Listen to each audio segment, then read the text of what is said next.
So good evening dear students of grade 10. Right now today in this session we are going to discuss very important model sum from linear equation in two variables exercise 3.1 seventh sum. Okay, so మన previous video క్లాస్లో ఇదే exercise 3.1 నుంచి second problem, third problem, fifth problem అన్నవి మన యొక్క YouTube ఛానల్లో upload చేసి పెట్టడం జరిగింది. సో ఎవరైతే మిస్ అయ్యారో ఒకసారి ఆ క్లాసెస్ అనేవి రీక్యాప్ చేసుకోండి. ఇప్పుడు చేయబోయే సమ్ ఏంటంటే ఎక్సర్సైజ్ 3.1లో సెవెంత్ సమ్ అండి. సో ఇదేంటంటే చాలా ఇంపార్టెంట్ సమ్ అండ్ దట్టు ఇది మనకి గ్రాఫికల్ సెక్షన్ అంటే 8 మార్క్స్కి అడిగే ఛాన్సెస్ ఎక్కువ అనమాట. సో మనం జనరల్గా అబ్జర్వ్ చేస్తే మనకి ఈ 10th క్లాస్ ఉన్నటువంటి ఆల్ ఇన్ వన్ మోడల్ పేపర్స్లో కానీ ప్రీ పబ్లిక్ ఎగ్జామినేషన్స్లో కానీ అలా డిఫరెంట్ ఎగ్జామినేషన్స్లో గతంలో కూడా ఎప్పటికీ కూడా ఇది 8 మార్క్స్కి అడుగుతున్నారు అనమాట. అసలు దాని క్వశ్చన్ ఏంటి, అసలు దాని ప్యాటర్న్ ఏంటి, ఎలా చేయాలి అంటే ఈ సమ్కి అంత ఇంపార్టెన్స్ అనేది ఉండడం ఉందన్నమాట. So exercise 3.1 seventh problem. Okay, so అసలు క్వశ్చన్ ఏంటి, ఎలా చేయాలనేది ఒకసారి చూద్దాం. Okay, so first of all అసలు ఈ క్వశ్చన్ ఏంటో ఒకసారి మీరు గమనించండి. So draw the graph of equations అంటే ఒక 2 ఈక్వేషన్స్ ఇచ్చాడు. సో ఫస్ట్ వాటికి సంబంధించినటువంటి ఒక గ్రాఫికల్ పాయింట్ డ్రా చేయమన్నాడు. డ్రా చేసే ముందు అసలు అది ఎలా సాల్వ్ చేయాలో ముందు చూడండి. ఓకే, వాడు ఇచ్చినటువంటి ఈక్వేషన్స్ ఏంటి, ఒకటి ఎక్స్ మైనస్ వై, చూడండి x minus y plus 1 equal to 0 first equation ఏంటండి, x minus y plus 1 equal to 0 first equation.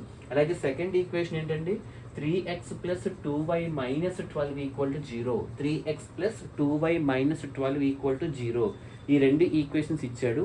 ఇచ్చిన తర్వాత determine the coordinates of vertices అంటున్నాడు. కోఆర్డినేట్స్ అంటే ఏంటి, x1y1, x2y2, x3y3 కోఆర్డినేట్స్ అంటూ ఉంటాయి, అవునా కదా.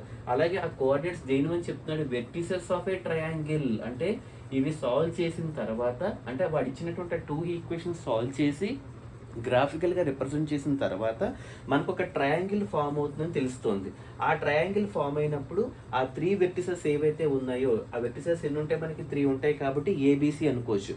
వాటి యొక్క కోఆర్డినేట్స్ కట్టమంటున్నాడు. అంటే ఏ యొక్క కోఆర్డినేట్స్ ఏంటి, x1y1 వాల్యూస్ ఏంటి, అలాగే బి x2y2 ఏంటి, అలాగే సి x3y3 ఏంటి, అవి కట్టమంటున్నాడు. అయితే ఫార్మ్డ్ బై దీస్ లైన్స్, ఇప్పుడు చెప్పుకున్నాం కదా, ఈ 2 లైన్స్ ఉపయోగించుకుని మనకి గ్రాఫికల్ సెక్షన్లో సాల్వ్ చేసి ఒక లైన్ అంటే ఒక ట్రయాంగిల్ అనేది ఫామ్ అవుతుంది. ఫామ్ అయినటువంటి ట్రయాంగిల్ యొక్క 3 వెర్టిసెస్ యొక్క కోఆర్డినేట్స్ కట్టమంటున్నాడు అనమాట. సో అండ్ తర్వాత ఆ ట్రయాంగిల్ షేడ్ చేయమంటున్నాడు and shade the triangular region. ఇది మనకి 8 మార్క్స్ ప్రాబ్లం. చాలా సింపుల్ అండి, భయపడాల్సిన అవసరం లేదు, చక్కగా చేద్దాం. ఓకే, సో ఫస్ట్ ఏంటి, వాడు ఇచ్చినటువంటి ఈక్వేషన్స్ 2 రాయండి. ఓకే, సో గివెన్ ఈక్వేషన్స్ ఏంటంటే x minus y plus 1 equal to 0 ఒకటి, 3x plus 2y minus 12 equal to 0 ఒకటి. సో వాడు ఇచ్చినటువంటి 2 ఈక్వేషన్స్ని నేను రాసుకున్నాను, అంతకంటే ఏమీ చేయలేదు. కాబట్టి గివెన్ ఈక్వేషన్స్ దీన్ని నేను ఈక్వేషన్ 1 అనుకుంటున్నాను, ఈక్వేషన్ 2 అనుకుంటున్నాను. సో ఇప్పుడు ఇందులోంచి నేను ఫస్ట్ ఈక్వేషన్ పట్టుకున్నాను. ఫస్ట్ ఈక్వేషన్ ఏంటండి, x minus y plus 1 equal to 0. ఇదిగో చూడండి, x minus y plus 1 equal to 0 first equation పట్టుకుని ఆ ఈక్వేషన్ యొక్క లైను అంటే ఈ లైను ఎక్స్ యాక్సిస్ని ఎక్కడ టచ్ చేస్తుంది, అదే లైను వై యాక్సిస్ని ఎక్కడ టచ్ చేస్తుంది మనం ఫైండ్ అవుట్ చేయాలన్నమాట. అర్థమైందండి. సో ఇక్కడ ఏంటంటే వాడు ఇచ్చినటువంటి ఫస్ట్ ఈక్వేషన్ అంటే ఆ line x minus y plus 1 equal to 0 అనే లైన్ ఎక్స్ యాక్సిస్ని ఎక్కడ టచ్ చేస్తుంది, వై యాక్సిస్ని ఎక్కడ టచ్ చేస్తుందో ఫైండ్ అవుట్ చేస్తాం అనమాట. అంటే ఒక లైన్కి 2 గ్రాఫ్, అలాగే సెకండ్ లైన్కి కూడా 2 గ్రాఫ్స్ అంటే ఎక్స్ యాక్సిస్ ఎక్కడ టచ్ చేస్తుంది, వై యాక్సిస్ ఎక్కడ టచ్ చేస్తుంది, ఆ 2 ఫైండ్ అవుట్ చేస్తాం. సో ఫస్ట్ వాడు ఇచ్చిన లైన్ ఏంటి, x minus y plus 1 equal to 0 అన్న లైన్. ఇప్పుడు ఫస్ట్ ఏంటి, this line touches x axis. First ఎక్కడ టచ్ చేయాలి, ఎక్స్ యాక్సిస్ని ఎక్కడ టచ్ చేస్తుందో తెలుసుకోవాలి అంటే జాగ్రత్తగా ఉంది, ఇదే టర్నింగ్ పాయింట్. ఇచ్చినటువంటి ఈక్వేషన్ అంటే ఇచ్చినటువంటి లైన్ యొక్క ఈక్వేషను ఎక్స్ యాక్సిస్ని ఎక్కడ టచ్ చేస్తుందో ఎలా తెలుసుకోవాలి అంటే ఇచ్చినటువంటి ఈక్వేషన్లో పుట్ y ఈక్వల్ టు 0 అంటే y ప్లేస్లో 0 పెడితే ఎక్స్ యాక్సిస్ని ఎక్కడ టచ్ చేస్తుందో తెలిసిపోతుంది. అలా కాకుండా ఇచ్చినటువంటి ఈక్వేషను y యాక్సిస్ని ఎక్కడ టచ్ చేస్తుందో తెలియాలంటే ఎక్స్ ప్లేస్లో 0 పెట్టాలి, అంతకంటే లాజిక్ ఏమీ లేదండి. ఎక్స్ యాక్సిస్ని ఎక్కడ టచ్ చేస్తుందో తెలుసుకోవాలి అంటే y ప్లేస్లో 0 పెట్టాలి. అలా కాకుండా y యాక్సిస్ని ఎక్కడ టచ్ చేస్తుందో తెలుసుకోవాలి అంటే x0 పెట్టాలి, అంతకంటే లాజిక్ ఏమీ లేదు. సో ఇప్పుడు చూడండి, this line touches x axis ఎక్కడ తెలుసుకోవాలి అంటే put y equal to 0. y equal to 0 అంటే ఏంటి చూడండి, ఈక్వేషన్లో x minus y plus 1 equal to 0. ఇగో ఎక్స్ మైనస్ వై ప్లేస్లో ఏం పెట్టాను, 0 పెట్టాను, ఇగో చూడండి. So x minus 0 plus 1 equal to 0. కాబట్టి ఎక్స్ ప్లస్ 1 మిగులుతుంది. ఎక్స్ ప్లస్ 1 ఈక్వల్ 0 అంటే ప్లస్ 1 అటువైపు వెళ్తే ఏమవుతుంది, -1 అవుతుంది. Okay, so just for 1 minute, sorry for trouble. So finally మీరు అబ్జర్వ్ చేస్తే so X is equal to -1 వచ్చింది అనమాట.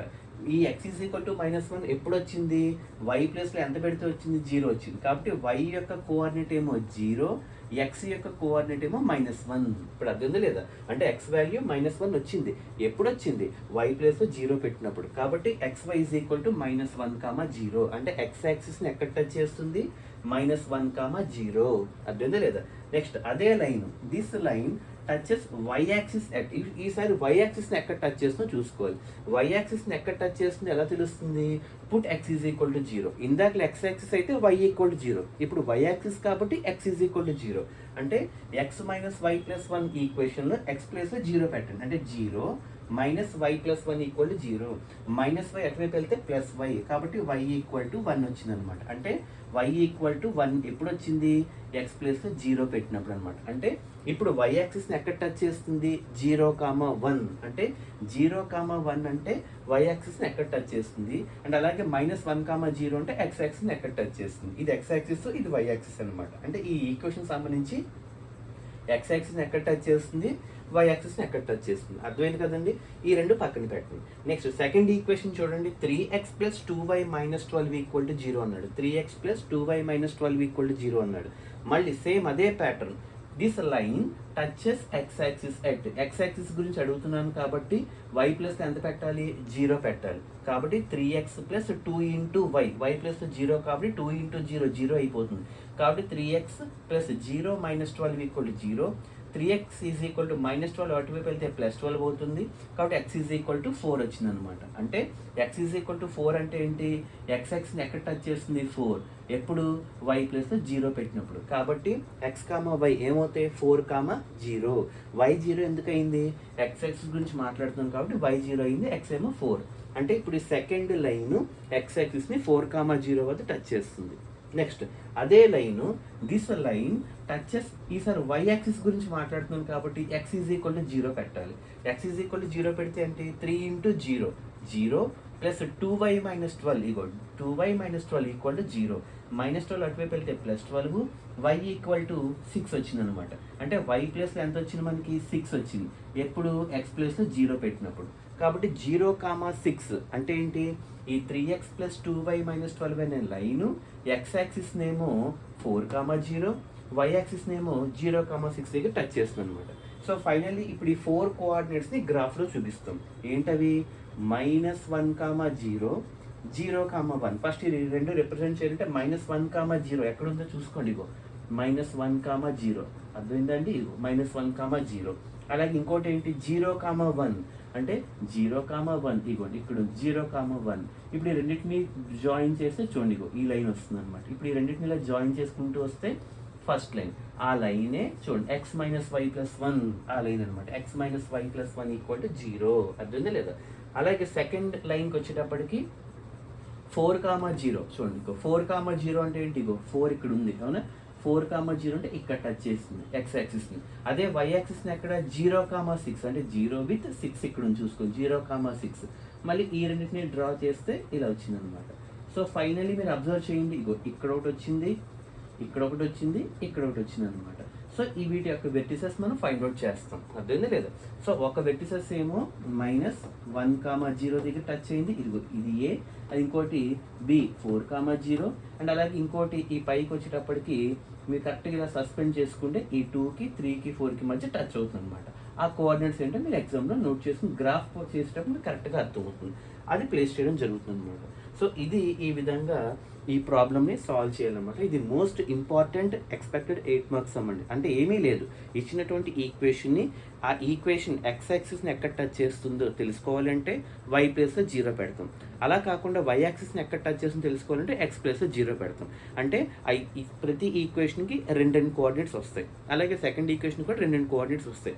అవి గ్రాఫ్లో పెట్టి ఆ ట్రయాంగిల్ ఫామ్ అయిన తర్వాత షేడ్ చేయమంటున్నాడు కాబట్టి ఆ షేడ్ చేసిన ప్రాంతం ఇదిగోండి వైట్ కలర్స్తో కనబడతాయి స్ట్రైప్స్. ఇదంతా కూడా ట్రయాంగులర్ రీజియన్ అనమాట. ఇది మనం సాల్వ్ చేసే విధానం. Okay, so good evening, have a nice day.